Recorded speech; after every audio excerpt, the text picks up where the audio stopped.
October 15, 1943. The skies above occupied France churned with the distant rumble of aircraft engines as Hauptmann Friedrich Weber adjusted his headset inside the cramped cockpit of his Junkers Ju-88. At 28,000 feet, the autumn air bit through even the heated cabin, and Weber could see his breath forming small clouds against the instrument panel. His squadron of 12 bombers had been ordered to strike Allied supply depots near the coast, a routine mission that should have them back at their base in Normandy before sunset. Weber believed, as did his fellow pilots, that their encrypted radio frequencies were absolutely impenetrable to enemy interception. He had no idea that a 19-year-old French girl named Colette Moreau was about to turn that assumption into the deadliest mistake of his military career. Before we dive into this story, make sure to subscribe to the channel and tell me in the comments where you're watching from. It really helps support the channel. What unfolded that autumn evening would demonstrate how a single voice, speaking perfect German from a hidden resistance radio station, could transform the German Air Force's own communication system into a weapon of mass confusion that would lead 200 highly trained pilots to attack their own forces. Colette Moreau pressed her trembling fingers against the brass dials of the captured German radio equipment, her heart pounding so loudly she feared it might overwhelm her whispered German phrases. The basement of the abandoned bakery in Saint-Nazaire had become the unlikely headquarters of one of the most audacious deception operations of the entire conflict. Above her head, the floorboards creaked under the weight of German patrol boots, making their evening rounds, completely unaware that their enemy sat just 20 feet below them. The radio equipment itself told a story of remarkable ingenuity and desperate circumstances. 3 months earlier, resistance fighter Jean-Claude Dubois had managed to salvage a complete Funkgerät 72 radio set from a downed German reconnaissance aircraft. The plane had crashed in a wheat field outside the village, its pilot captured but the radio miraculously intact. Dubois, a former telecommunications engineer from Paris, spent 6 weeks studying the device's intricate wiring and frequency modulation systems before declaring it operational. But technical capability meant nothing without someone who could speak flawless German with the proper military terminology and regional accent. That requirement had led them to Colette, whose mother had been born in Bavaria and who had spent 4 years before the conflict studying German literature at the Sorbonne. More importantly, Colette possessed something that no amount of education could provide: an uncanny ability to mimic voices and speech patterns that she had developed during childhood performances at her family's theatre in Lyon. The plan itself bordered on the impossible. German Air Force communications operated on a complex system of rotating frequencies and code words that changed daily. However, Dubois had discovered that during emergency situations, pilots often reverted to a backup frequency that remained constant for longer periods. If Colette could successfully impersonate a German air traffic controller during a moment of confusion, she might be able to redirect enemy aircraft away from their intended targets. But tonight, as she listened to the chatter of Weber's squadron approaching the French coast, Colette realized they had stumbled upon an opportunity far greater than mere misdirection. Weber's voice crackled through the radio speakers with characteristic Prussian efficiency. "Control Tower Normandy. This is Eagle Squadron requesting final approach vectors for target designation 77 Alpha." Dubois nodded at Colette from across the basement.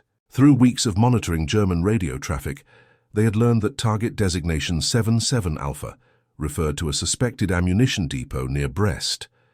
Intelligence reports suggested that successful destruction of this facility would severely hamper Allied operations in the region. Colette took a deep breath and keyed the microphone. When she spoke, her voice carried the crisp authority of a Luftwaffe flight controller, complete with the slight Bavarian accent she had heard her mother use during childhood lullabies. "Eagle Squadron, this is Control Tower Normandy. Be advised, target 77 Alpha has been relocated due to enemy activity. New coordinates follow." The pause that followed lasted exactly 4 seconds, but to Colette it felt like an eternity. Weber's response would determine whether their elaborate deception would succeed or result in their immediate capture and execution. "Control Tower, repeat new coordinates. Eagle Squadron ready to copy. Colette's hands shook as she consulted the map Dubois had prepared. Instead of directing the German bombers toward the Allied depot, she was about to send them toward a German fuel storage facility located 15 kilometers inland. The irony was almost too perfect. The German Air Force's own precision and discipline were about to become the instruments of their destruction. Eagle Squadron, new target coordinates 47 degrees 22 minutes north, 2 degrees 15 minutes west. Target designation amended to 77 Bravo. Repeat, 77 Bravo. Weber's acknowledgement came without hesitation. Control Tower, Eagle Squadron copies 77 Bravo. Estimated time to target 18 minutes. As the radio fell silent, Colette stared at Dubois in amazement. They had successfully redirected an entire German bomber squadron, but the true test would come when the pilots reached their destination. Would they recognize the mistake in time to abort their mission, or would their training and discipline carry them through to completion? The coordinates Colette had provided would lead Weber's squadron directly over a massive German fuel depot that supplied aircraft throughout northwestern France.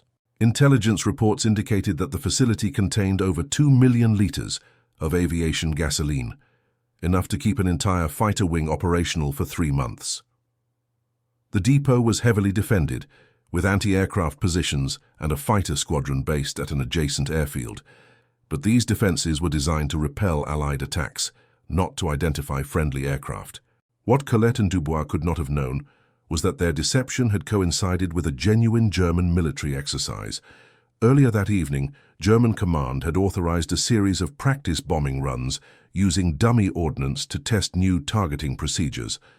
Several squadrons had been informed that they might encounter other German aircraft during these exercises and should rely entirely on radio communications for target identification. This combination of circumstances created the perfect conditions for catastrophic friendly fire. When Weber's squadron appeared on German radar screens approaching the fuel depot, ground controllers assumed they were part of the scheduled exercise. Meanwhile, Weber and his pilots, following what they believed to be legitimate orders, prepared to attack what they assumed was an Allied installation. Hauptmann Weber brought his Junkers Ju-88 into its final approach run, the target clearly visible through the gathering dusk. The facility below looked exactly like the intelligence photographs they had studied during their mission briefing. Large storage tanks dotted the landscape, connected by a network of pipelines and service roads. Vehicles moved between the buildings, and personnel could be seen conducting what appeared to be routine maintenance operations. Eagle Squadron, this is Eagle 1, Weber transmitted to his fellow pilots. Target confirmed.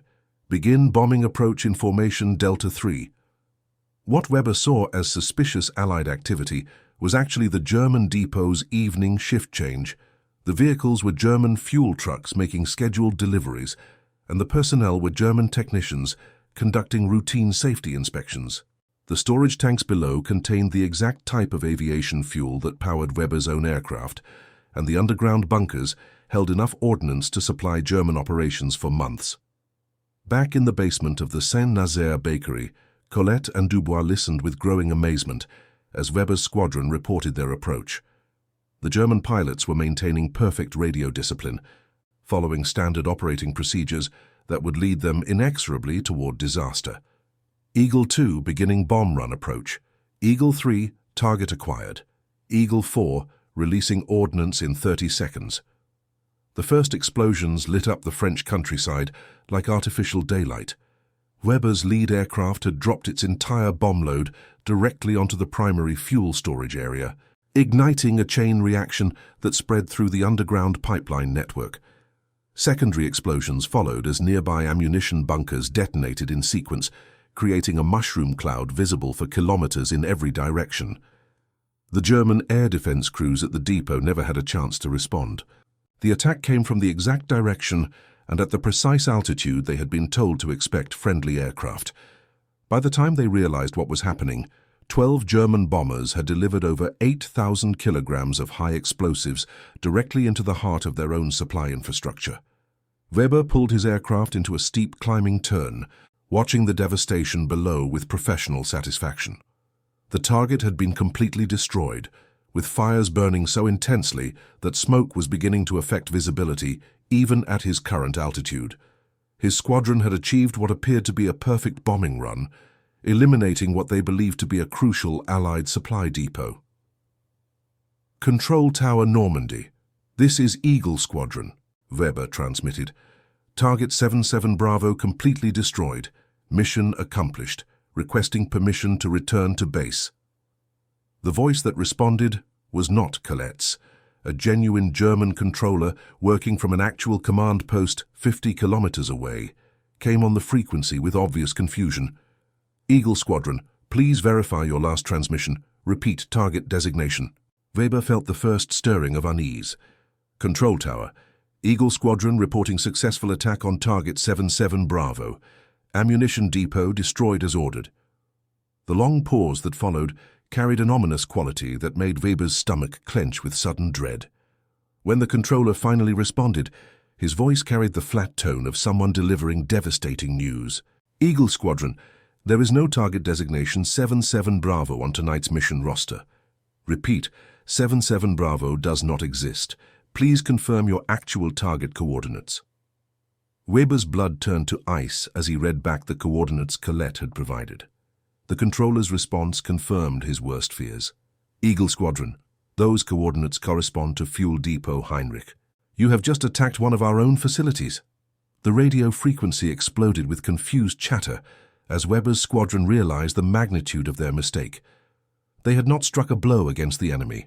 They had destroyed their own supply infrastructure and likely caused massive casualties among their fellow German personnel. But the deception was far from over. Colette, listening to the chaos unfolding on the German frequency, realized that their success had created an opportunity for an even greater disruption. The confusion and recriminations filling the airwaves indicated that German command was struggling to understand how such a catastrophic mistake had occurred. Dubois, she whispered urgently, they don't know what happened. They think it was an accident. Dubois studied the radio equipment with the calculating expression of an engineer solving a complex problem. If they believe it was a communication error, they'll probably order other squadrons to verify their targets before attacking. We could intercept those verifications and redirect additional aircraft. Over the next 3 hours, Colette and Dubois listened to increasingly frantic German radio traffic as commanders attempted to prevent similar incidents. Squadron after squadron called in to verify target coordinates, and in the chaos of overlapping frequencies and confused communications, Colette found opportunities to redirect 4 more bombing missions. Her second success came at 11:30 that evening. A squadron of Heinkel. He 111s, originally tasked with attacking a railway bridge near Rennes, found themselves redirected toward what they believed was a camouflaged tank depot. In reality, Colette sent them to attack a German radar station that provided early warning coverage for the entire coastal region. The third redirection occurred just after midnight. Dornier de 217s, loaded with incendiary bombs intended for Allied supply warehouses, instead struck a German communications facility that coordinated air operations across 3 departments. Each successful deception built upon the confusion created by the previous one. German commanders, already struggling to understand how their own pilots could have attacked friendly positions, became increasingly paranoid about communication security.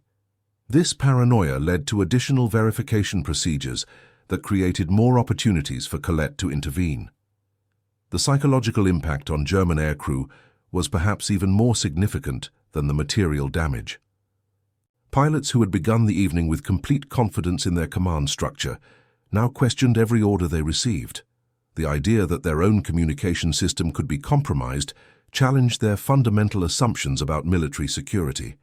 Hauptmann Weber's squadron never made it back to their base that night.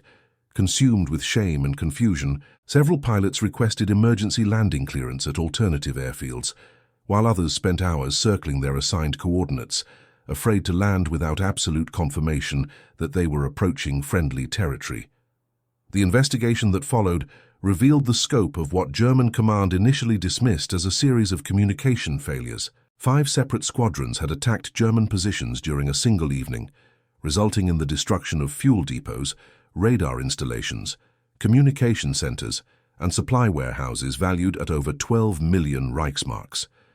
But the investigation also revealed something even more disturbing to German military intelligence: the mathematical impossibility of so many communication errors occurring simultaneously.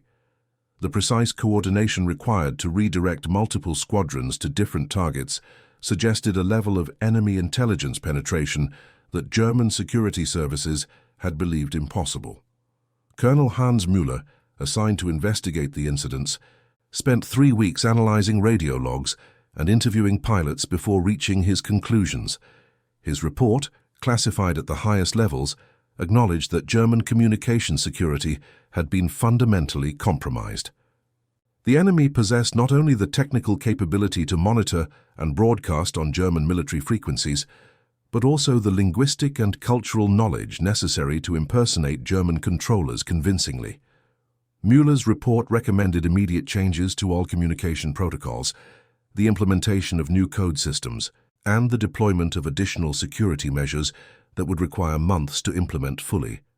In the meantime, German air operations throughout northwestern France were severely hampered by pilots' reluctance to trust radio communications without multiple confirmations. The broader strategic implications extended far beyond the immediate material losses. The October 15th incident demonstrated that the German Air Force's command structure was vulnerable to a type of attack that military planners had never seriously considered. If a small group of resistance fighters could cause such devastating confusion using captured equipment and linguistic skills, what damage could Allied intelligence services inflict using more sophisticated resources? For Colette and Dubois, the success of their operation created new dangers, as German security forces intensified their search for resistance radio stations. They abandoned the bakery basement 2 days after the attack, dismantling their equipment and scattering to safe houses throughout the region. Colette continued her resistance work for another 8 months, eventually helping to coordinate larger operations with Allied intelligence services who had learned about her capabilities through intercepted German security reports. Her fluency in German and talent for voice mimicry proved invaluable in subsequent deception operations, though none achieved the spectacular success of that October evening. The personal cost of her activities became clear in June 1944, when German security forces finally identified her through painstaking analysis of voice recordings and linguistic patterns. Colette managed to escape capture only because Allied forces arrived in Saint-Nazaire just 6 hours before her scheduled arrest. Hauptmann Weber survived the conflict, but never fully recovered from the psychological trauma of having attacked his own forces. Post-conflict interviews revealed that he struggled with severe anxiety whenever operating radio equipment, and he never again served in a command position requiring independent decision-making based on radio communications. The German military personnel who had been stationed at the facilities, destroyed on October 15th, suffered varying fates. The fuel depot attack resulted in 23 casualties, while the radar station and communication center attacks resulted in equipment destruction, but minimal loss of life due to advance warning provided by the initial explosions. The strategic impact of Colette's operation extended well into 1944, as German air operations continued to suffer from communication delays and verification procedures implemented in response to the October incidents. Fighter squadrons took longer to scramble in response to Allied raids. Bomber formations required additional coordination time before attacking targets, and ground-to-air coordination became significantly less efficient. Allied intelligence services, learning about the operation through resistance communication networks, began developing more sophisticated radio deception programs based on Colette's techniques. By early 1944, specially trained teams were conducting similar operations throughout occupied Europe, using captured German equipment and native speakers to create ongoing confusion within enemy command structures. The October 15th operation also had profound implications for post-conflict military communication security. The incident demonstrated that traditional encryption and frequency hopping techniques were insufficient protection against enemies who possessed the cultural and linguistic knowledge necessary to exploit human factors in communication systems. Modern military analysts studying the operation have identified it as one of the earliest examples of social engineering attacks against military command structures. Colette's success depended not on breaking codes or intercepting encrypted messages, but on exploiting the psychological tendency of personnel to trust communications that sounded authentic and came through proper channels. The technical aspects of her deception were actually quite simple. The captured German radio equipment required no modification to broadcast on military frequencies, and the communication protocols themselves were designed for clarity and efficiency rather than security verification. What made the operation extraordinary was the combination of perfect timing, linguistic capability, and intuitive understanding of military psychology that allowed a 19-year-old theater student to outmaneuver an entire military command structure. The broader historical significance of Colette's operation lies in what it revealed about the nature of resistance warfare during the conflict. While most resistance activities focused on sabotage, intelligence gathering, or direct attacks against enemy personnel, Colette demonstrated that properly executed deception operations could achieve strategic results far exceeding their modest resource requirements. Her success also illustrated the crucial importance of language skills and cultural knowledge in irregular warfare. The German Air Force's vulnerability stemmed not from technical weaknesses in their equipment or procedures, but from their assumption that enemy forces could not possess the detailed knowledge necessary to exploit human factors in their command system. The psychological warfare aspects of the operation proved equally significant. By causing German forces to attack their own positions, Colette created a type of damage that extended far beyond the immediate material losses. The resulting paranoia and loss of confidence in communication systems continued to hamper German operations for months after the initial incident. In the decades following the conflict, military historians have recognized the October 15th operation as a watershed moment in the development of information warfare. Colette's techniques anticipated many aspects of modern cyber warfare, particularly the exploitation of trusted communication channels to deliver false information that causes targets to take actions contrary to their own interests. The personal story of Colette Moreau herself provides insight into the remarkable individuals who emerged from ordinary circumstances to play extraordinary roles during the conflict. Her transformation from a literature student to a master of military deception illustrates the way that wartime conditions could reveal hidden talents and capabilities that might never have emerged during peacetime. Her relationship with Jean-Claude Dubois also exemplified the collaborative nature of effective resistance work. Neither Colette's linguistic abilities nor Dubois' technical expertise would have been sufficient alone to achieve their success. The operation required the perfect combination of their complementary skills, along with the organizational support provided by the broader resistance network in northwestern France. The immediate aftermath of the operation created significant challenges for both participants. German security forces, recognizing that their communication systems had been compromised, launched an intensive investigation that eventually threatened everyone who had been involved in resistance activities in the region. The success that had seemed so complete on October 15th became a liability as German counterintelligence focused increasing attention on the Saint-Nazaire area.